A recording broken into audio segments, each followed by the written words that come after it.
മലയാളത്തിൽ ഇതുവരെ ഇറങ്ങിയിട്ടുള്ളതിൽ വെച്ച് one of the best gangster ഫ്ലിക്കാണ് സംഭവ വിവരണം 4 അംഗ സംഘം, അല്ലെങ്കിൽ the chronicles of the 4.5 gang. പേര് തന്നെ അത്യാവശ്യം വലിയ പേരാണ്. സംഭവ വിവരണം 4 അംഗ സംഘം, the chronicles of the 4.5 gang. അത്രയും മുട്ടം പേരുണ്ട്, പക്ഷേ ആ ഒരു പേരിനകത്തുള്ള കണ്ടന്റും വേറെ ലെവലാണ്.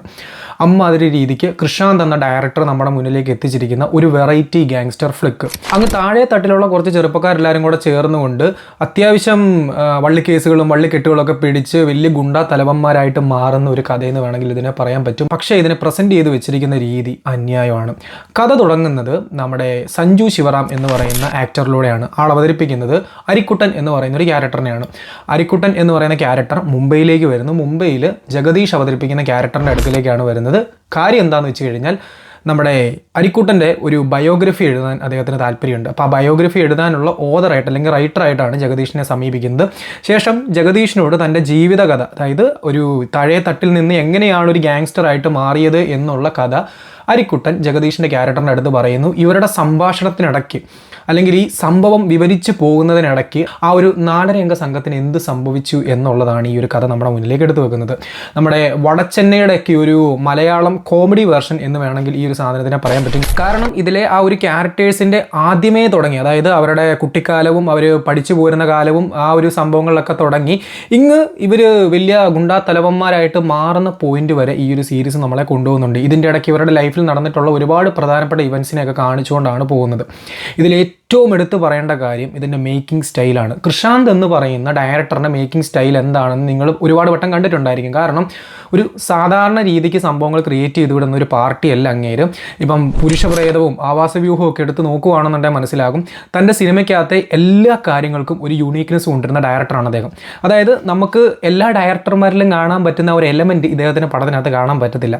ഭയങ്കര വെറൈറ്റി ആയിരിക്കും. ഇപ്പോൾ ഒരു ഷോട്ടിനകത്ത് വരുന്ന ക്യാരക്ടേഴ്സ് ആയിക്കൊള്ളട്ടെ, അപ്പോൾ വരുന്ന ബാക്ക്ഗ്രൗണ്ട് സ്കോർസ് ആയിക്കൊള്ളട്ടെ, കളർ ഗ്രേഡിങ് ആയിക്കൊള്ളട്ടെ, കട്ട്സ് ആയിക്കൊള്ളട്ടെ, ട്രാൻസിഷൻസ് ആയിക്കൊള്ളട്ടെ, എന്ത് സംഭവങ്ങളാണെങ്കിലും ഭയങ്കര യൂണീക്കായിരിക്കും. നമുക്കൊരു വല്ലാത്ത ഫീലിംഗ് കിട്ടും. കൃഷാന്തിൻ്റെ പ്രീവിയസ് ഫിലിംസിനോട് ഇൻട്രസ്റ്റ് ഉള്ള ആൾക്കാർക്ക് ഒരു മാസീവ് ട്രീറ്റ് ആയിരിക്കും ഈ ഒരു സീരീസ്. കാരണം 6 എപ്പിസോഡ് അടങ്ങുന്ന ഈ ഒരു സീരീസിനകത്ത് നമുക്ക് കിട്ടുന്ന എക്സ്പീരിയൻസ് എന്ന് പറയുന്നത് വേറെ ലെവലാണ്. കൃഷാന്തിൻ്റെ പുരുഷപ്രേതമൊക്കെ ഇഷ്ടപ്പെട്ടിട്ടുള്ളവർക്ക് ഒരു ജാതി എക്സ്പീരിയൻസ് ആയിരിക്കും ഇത് നൽകുന്നത്.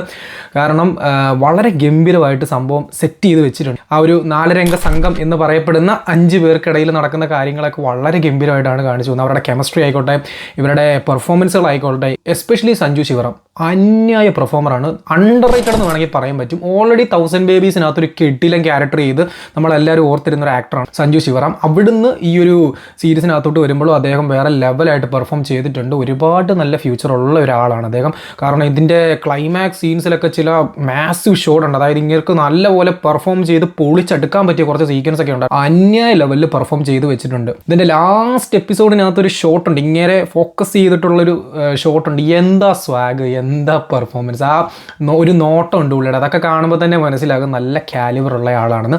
പുള്ളി മാത്രമല്ല, ബാക്കി വന്നിട്ടുള്ള ഓൾമോസ്റ്റ് എല്ലാവരും തരക്കേടില്ലാണ്ട് പെർഫോം ചെയ്തിട്ടുണ്ട്. പിന്നെ എടുത്ത് പറയേണ്ട ആളാണ് വിഷ്ണു അഗസ്ത്യ. വിഷ്ണു അഗസ്ത്യ നമുക്ക് റൈഫിൾ ക്ലബിനകത്തൂടെ കണ്ട് നല്ല പരിചയം ഉണ്ടായിരിക്കും. ആ ഒരു സിനിമയ്ക്കകത്ത് അത്യാവശ്യം ടഫായിട്ടുള്ളൊരു റോളാണ് അദ്ദേഹം ഹാൻഡിൽ ചെയ്തത്. അവിടുന്ന് ഈ ഒരു സീരീസിനകത്തേക്ക് വരുമ്പോഴത്തേനും, അതായത് ഈ ഒരു 4 അംഗ സംഘത്തിലേക്ക് അങ്ങേര് വരുമ്പോഴത്തേനും മൊത്തത്തിൽ വേറെ ലെവലാണ്. അതായത് ആ ഒരു ടഫ്നെസ് ഒക്കെ മാറിയിട്ട് ഒരു വെഗിളി ക്യാരക്ടറാണ് ഇതിനകത്ത് ചെയ്യുന്ന അങ്ങേര്. ആ ഒരു ക്യാരക്ടറിന് കൊടുത്തിട്ടുള്ള ലൈഫുണ്ട്, ഒരു രക്ഷയില്ല. അതുപോലെ ഒരുപാട് പേരുണ്ട്, അവരെല്ലാം ഗംഭീരമായിട്ട്. അതായത് നമുക്ക് ഈ കൃഷാന്തിൻ്റെ പ്രീവിയസ് വർക്സിനകത്ത് കാണാൻ സാധിക്കുന്ന ആക്ടേഴ്സിനെയും ആക്ട്രസ്മാരെയൊക്കെ നമുക്ക് ഇവിടെയും കാണുവാൻ സാധിക്കുന്നുണ്ട്. അവരൊക്കെ ഗംഭീരമായിട്ട് ഈ ഒരു സീരീസിനകത്ത് പെർഫോം ചെയ്ത് വെച്ചിട്ടുണ്ട്. അങ്ങനെ ആകെ മൊത്തത്തിൽ പറയാനാണ് എന്നുണ്ടെങ്കിൽ അന്യായ എക്സ്പീരിയൻസ് ആണ്. എനിക്ക് ഏറ്റവും ഇഷ്ടപ്പെട്ട കാര്യം എന്ന് പറയുന്നത് ഇതിലെ ബാക്ക്ഗ്രൗണ്ട് സ്കോർസാണ്. കാരണം ഓരോ ഷോട്ടിനിടയ്ക്കും ഈ കട്ട്സിനനുസരിച്ചൊക്കെ വരുന്ന ചില സ്കോർസൊക്കെ ഉണ്ട്.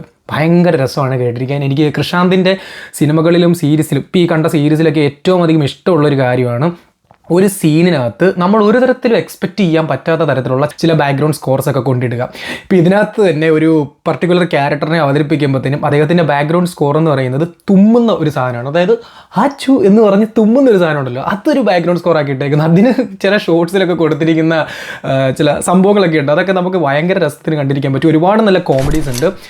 അതുപോലെ തന്നെ ജഗദീഷിൻ്റെയൊക്കെ ക്യാരക്ടർ ഈ ഒരു സ്റ്റോറി, അതായത് ഈ അരിക്കുട്ടൻ എന്ന് പറയുന്ന ക്യാരക്ടറിൻ്റെ സ്റ്റോറി ഇങ്ങനെ വിവരിച്ച് പോവുകയാണല്ലോ. അപ്പോൾ അതിൻ്റെ ഒപ്പം ജഗദീഷ് അറ്റ്ലീസ്റ്റ് ഈ കഥ കേട്ടിട്ട് ഇതിനകത്ത് ഇങ്ങനെയൊക്കെ കൊണ്ടുവന്ന് കഴിഞ്ഞാൽ കുറച്ച് പൊളിപ്പിക്കാം, അല്ലെങ്കിൽ കുറച്ച് എഴുതി ഇങ്ങനെ കയറ്റി കഴിഞ്ഞാൽ കിടുവാകും എന്നൊക്കെ പറയുമ്പോൾ ഈ സമയത്തൊക്കെ വരുന്ന ചില ട്രാൻസിഷൻസും ഷോർട്സും അല്ലെങ്കിൽ അതിനിടയ്ക്ക് വരുന്ന കുറച്ച് പരിപാടീസൊക്കെ ഉണ്ട്. ഇദ്ദേഹം പറയുന്നതിനനുസരിച്ച് കഥയ്ക്ക് ഉണ്ടാകുന്ന ആ ഒരു മോഡുലേഷൻസ് ഒക്കെ ഉണ്ട്. അതൊക്കെ ഭയങ്കര രസമായിരുന്നു.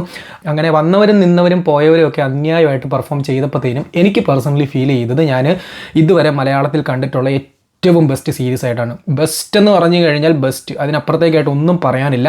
ഗ്യാങ്സ്റ്റർ ഫ്ലിക്സ് ഒക്കെ ഇഷ്ടപ്പെടുന്ന, അതായത് നമ്മൾ യൂഷ്വൽ ടൈപ്പ് സംഭവങ്ങളിൽ നിന്നും അപ്പുറത്തേക്കായിട്ട് കുറച്ച് വെറൈറ്റിയൊക്കെ ആയിട്ട് നിൽക്കുന്ന ഗ്യാങ്സ്റ്റർ സ്റ്റഫൊക്കെ ഇഷ്ടമുള്ളവർക്ക് തീർച്ചയായിട്ടും ട്രൈ ചെയ്ത് നോക്കാം. എനിക്ക് ഈ സാധനം കണ്ടപ്പോൾ ആദ്യം മൈൻഡിലേക്ക് വന്നത് അങ്കമാലി ഡയറീസ് ആണ്. കാരണം അങ്കമാലി ഡയറീസ് ഒക്കെ കണ്ട സമയത്ത് കിട്ടിയൊരു വൈബ് ഉണ്ട്, അത് ഈ ഒരു സാധനത്തിന് തരാൻ പറ്റിയിട്ടുണ്ട്. അതിൻ്റെ ഒരു വേറെ വേർഷൻ എന്ന് വേണമെങ്കിൽ, ഒരു തിരുവനന്തപുരം വേർഷൻ എന്ന് വേണമെങ്കിൽ നമുക്കിതിനെ പറയാൻ പറ്റും. ഇനി തിരുവനന്തപുരം ആണെങ്കിൽ കൂടെ ഇതിനകത്തുള്ള സ്ഥലങ്ങൾക്കൊക്കെ ഇവർ വേറെ രീതിക്കാണ് പേര് കൊടുത്തിരിക്കുന്നത്. ഇപ്പോൾ തിരുവനന്തപുരത്തിന് തിരുവഞ്ചിപുരം എന്നാണ് പറയുന്നത്. അങ്ങനെ ഓരോ സ്ഥലങ്ങൾക്കും ഓരോരോ വെറൈറ്റി പേരുകളുണ്ട്. പക്ഷേ ഇൻ ദ എൻഡ് സംഭവം ഒരു രക്ഷയില്ല. അപ്പം എന്താണെങ്കിലും കാണാത്തവരായിട്ട് ആരെങ്കിലുമൊക്കെ ഉണ്ടെങ്കിലും മസ്റ്റായിട്ടും ട്രൈ ചെയ്ത് നോക്കുക. 6 എപ്പിസോഡ് ഇതുവരെ ഇറങ്ങിയിട്ടുണ്ട് ഒന്നാമത്തെ സീസണിൽ. ഇതിൻ്റെ സെക്കൻഡ് സീസൺ വരും എന്നുള്ള രീതിക്കാണ് കണ്ടന്റ് കൊണ്ട് അവസാനിപ്പിക്കുന്നത്. So let's wait for it.